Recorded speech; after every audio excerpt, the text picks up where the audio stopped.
Buenos dias. Hi, I'm Manny Kirchheimer, and I am so glad that you're here, and I so regret that I wasn't able to be with you. And you're about to see a retrospective, among other films, of mine. And you'll notice, peculiarly, that they're just about all made in New York, all about New York. And New York is a fascinating place in which there's a film at every corner. And I was a teacher a long time, and I would advise my students that if they made independent films, stay in town. Don't travel. That adds to your budget. There's too much to do here. And so in order to cut my budget, particularly during the film days, and my first 7 films were made on film before they were made digitally, I always wanted to save money because the budgets, I wasn't getting grants, or later I did get some grants, but I needed to save money. And the way to do that was to shoot close to home. New York is the place to shoot, I said to myself. And so film after film after film took place here at home, with the exception of my film Tall, about the growth of the skyscraper, in which I needed to go to Buffalo and Chicago to shoot the buildings there. But as you'll see, it's a New York retrospective.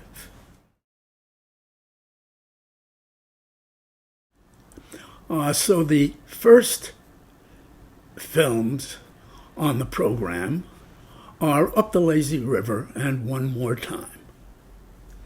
Back in 1958 to 1960, my partner at the time, Walter Hess, and I shot a film from a script that we called Dream of a City. And that was going to be a long film, a protest film about the tearing down of the old city and the building of the new, with the glassy boxes and all. We were very angry, and we were fans of Frank Lloyd Wright at the time, and still are. And we decided to shoot this film in Manhattan, mostly up and down Manhattan. But we never got to edit it. We took time off one summer, and we couldn't edit it together. And then I said to Walter, why don't we use the material as grab bag? And he agreed. And so I made a film a few years later called Claw. And then there was still, out of 45,000 feet that we had shot, there was still 6,000 feet left. No, out of 45,000 feet, there was 6,000 feet that I pulled for Claw. So there was a great deal of material, over 30 hours left. In the course of years, particularly in the last 5 years, I've gone back to that material and made new films out of it. As a matter of fact, One More Time was just finished earlier this year, my last film. Up to now, I'm still working on 2 others that I recently shot. So I hope that knowing about this, that you can enjoy this.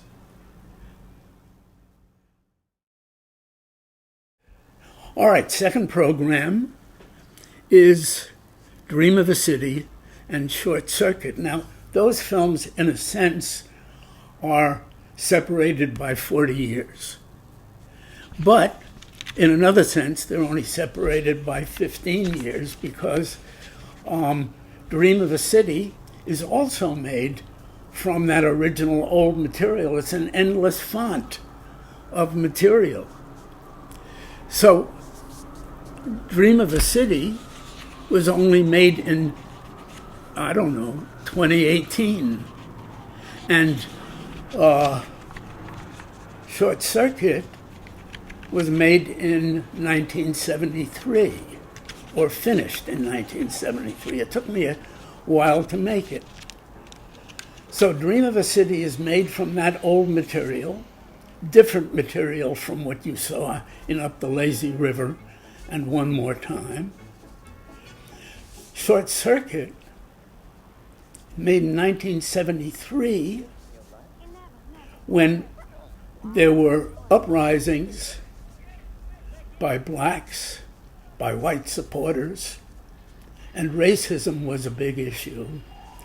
And I had read the book about Malcolm X, and I felt I had to get into the fray as well. So I wrote a script, and I shot Short Circuit, which is, one could say, my only fiction film, even though it has long documentary sequences in it, as you'll see. Short Circuit has never been shown, and except by me privately. So I can't tell you how happy I am that it's being shown at the TUI Festival.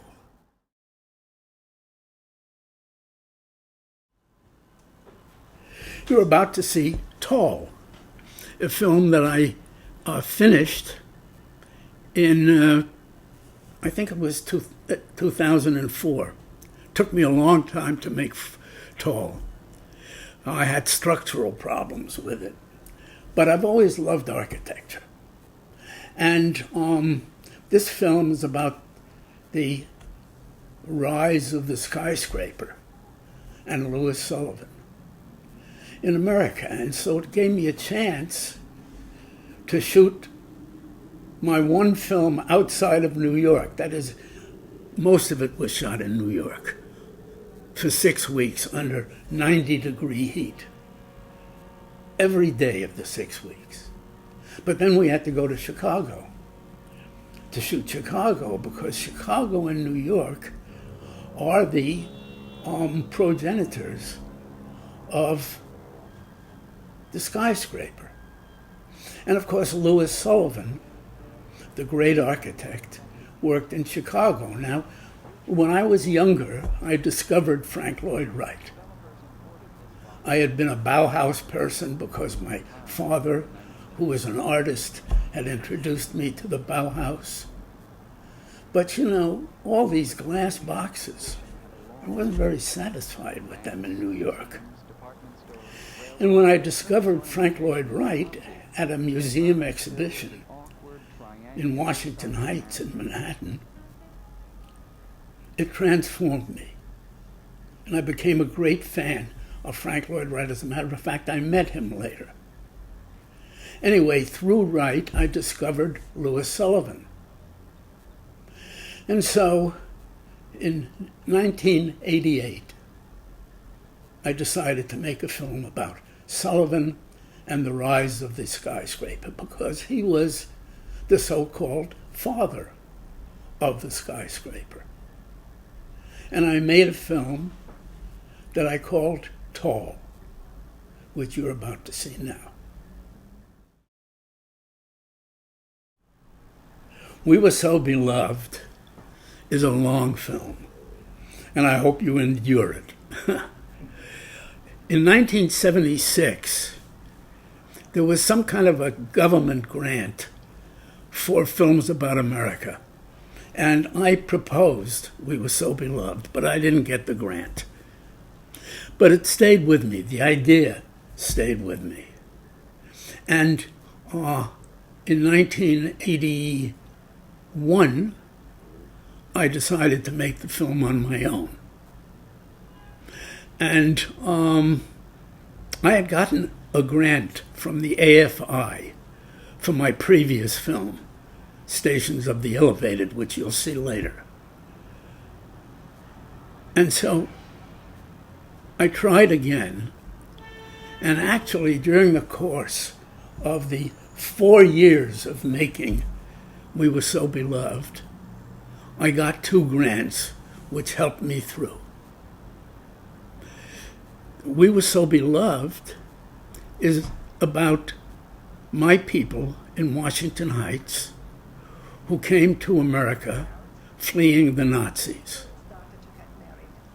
And I interviewed some I knew and some I didn't know, who were introduced by others who are now in the film.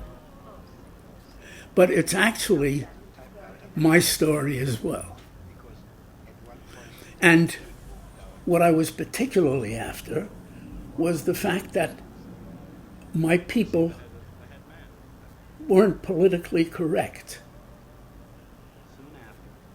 And I wanted to get to the bottom of that.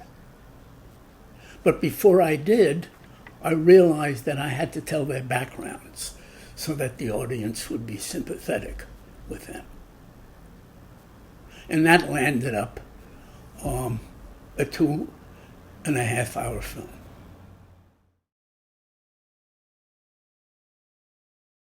Now you're going to see Stations of the Elevated, a film that involves graffiti trains in New York. You ask, what is a graffiti train? Well, particularly in the 1970s, kids from the Bronx, Brooklyn, Manhattan, kids of all kinds, white kids, black kids, Hispanic kids, were painting with spray cans on New York elevated trains and subway trains, because the elevated trains would go into the tunnels and come out of them. And so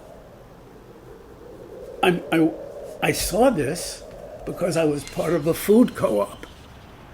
And I would go in the summer at 5 a.m, I'd go on a highway over which passed 3 or 4 subway lines. And I'd see these trains all decorated with graffiti, very colorful, like a floral bouquet. And I said, I gotta make a film about that. And they'd been doing it for a while. So I decided to make a film, but a film showing just these pictures would have been 10 minutes long.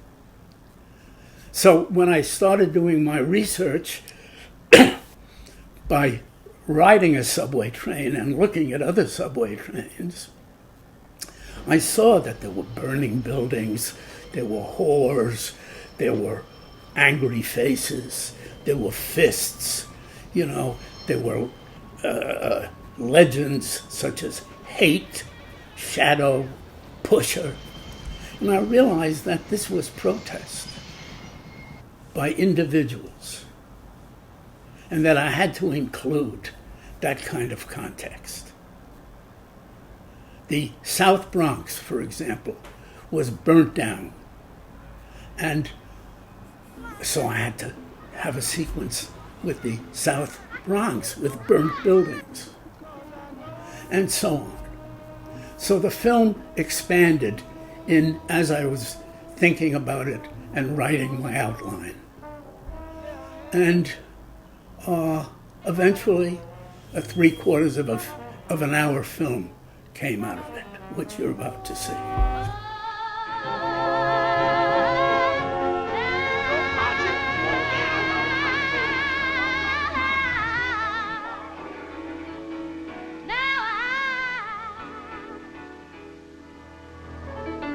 I see. When I shot the film in 1977, New York was in the middle of an explosion. Hip-hop was being invented and sung everywhere. And everywhere, every subway train had graffiti on it. People hated it because, if they were indoors, if they were on a subway station, they were looking for seats. And instead, they got this stuff right in your face, right in front of them. This graffiti, which they never could appreciate because they didn't see it the way I saw it. a whole train on an overpass. So I decided to make the film outdoors, as I had seen it, and where the graffiti would present itself in all its glory. Now, graffiti was part of that turmoil. Kids would write their names, or they would take on pseudonyms and write those pseudonyms, right, on the trains.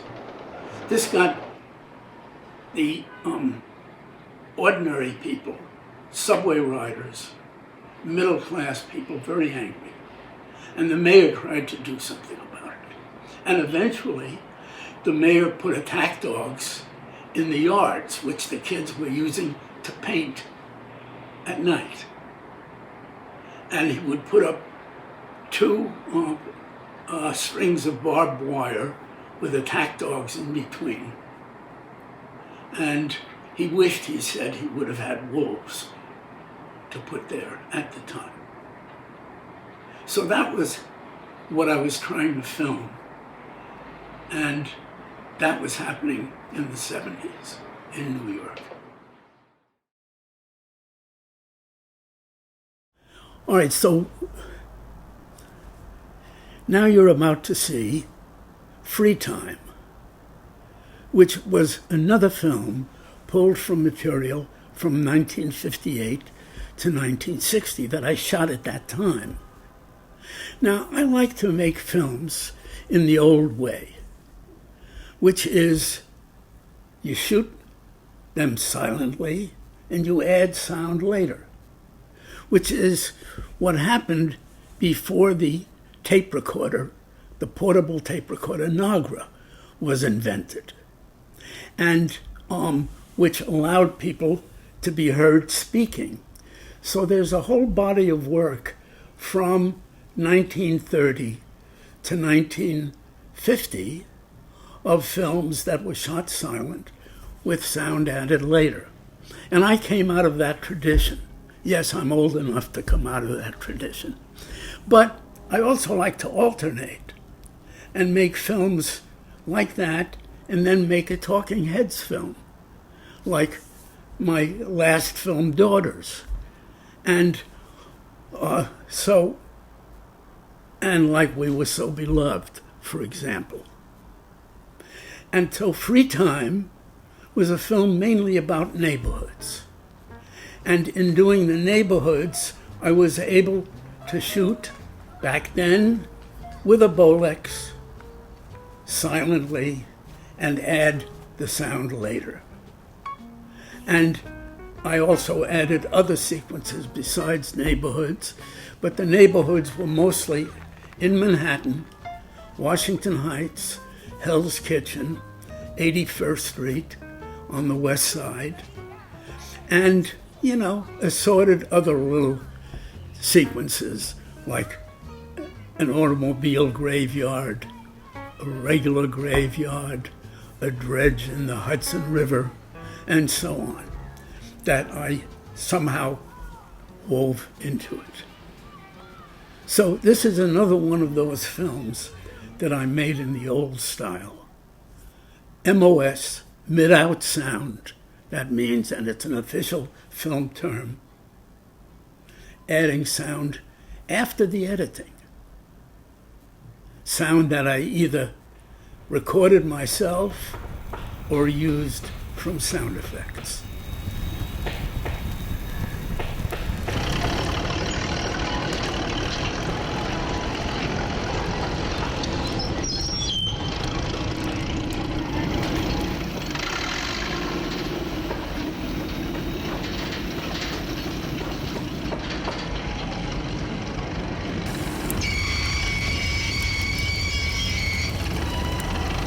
I got into films at my college, City College of New York, where there was a film department and a German emigre director of it. It was the first documentary film school in America, the Institute of Film Techniques at City College. And the head of it was Hans Richter. And I went to him and I said, "Professor, are there any opportunities in film?" And he said, "Yeah, opportunities, there are many, but no jobs." Well, he was wrong. There were lots of jobs, but very few opportunities. So after a while, after being in the film industry a while, I began to make my own films. And I came out of the tradition of the 30s and the 40s, in which you didn't shoot with sound. Today, you've got a cell phone, you push a button, and you get the picture and the sound. And it's only this big. But back then, you needed a silent camera. And because the portable tape recorder, Nagra, wasn't invented until around 1951. Came to America in 1952. And so we would make films with the image only, using, I used a Bolex camera, a wind-up camera, with 100-foot rolls, which only lasted 2.5 minutes. And then add sound later, after the editing. Or rather, that was the last phase of the editing. However, once digital came along, and I no longer was shooting my own films, the last film that I shot was Stations of the Elevated. I now had a film crew, and we were shooting digital. I gladly switched over because, first of all, it was cheaper, and second of all, it looked good. And I was able to edit on a computer, which certainly beat cutting the film and splicing it, putting it together with transparent tape. My first film was finished in 1965, Colossus on the River. And then I made, including that, 7 films on film. And it took me, 40 years to do that.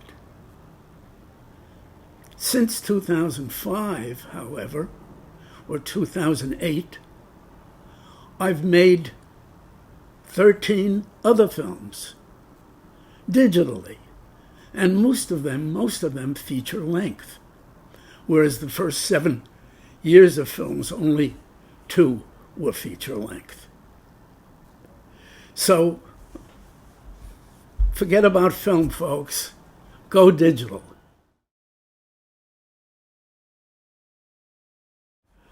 Now you're going to see 3 early films: Colossus on the River, Claw, and Bridge High.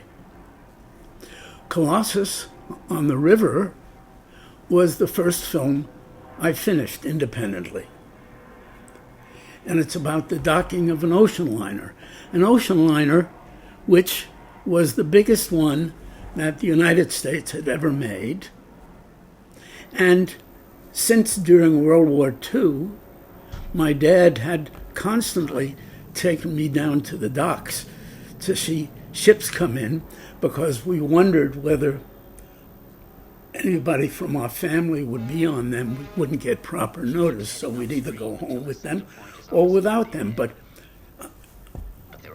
I became crazy about ships like my father and his brothers were.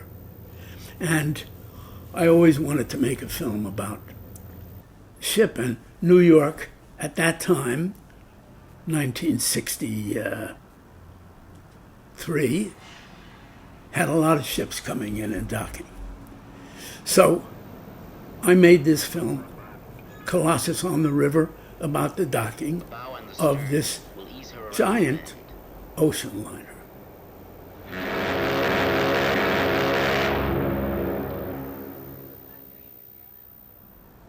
And I followed that by making Claw, which was, once again, from that old material, except this was made in 1968.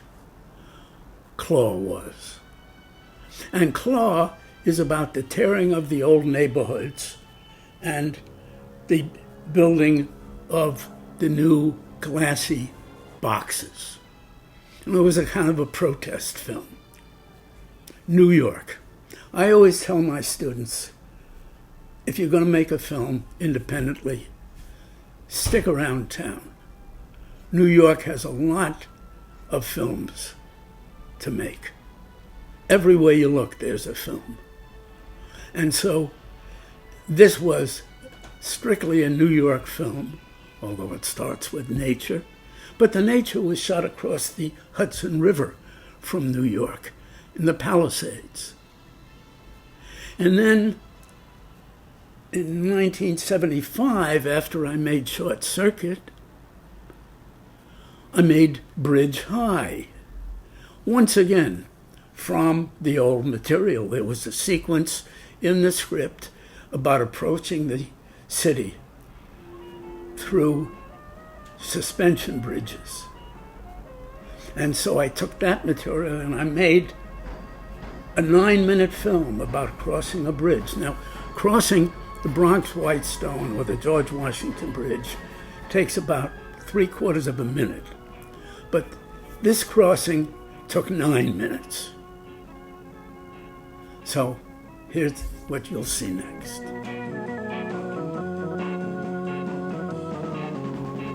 Well, thank you so much for indulging me on watching these films, and thanks for the festival for making this wonderful retrospective of my films. And I hope that you got something out of it, and that one of these days I can visit TUI and the festival. I would really look forward to that, but I have to get back to work now. So, adios.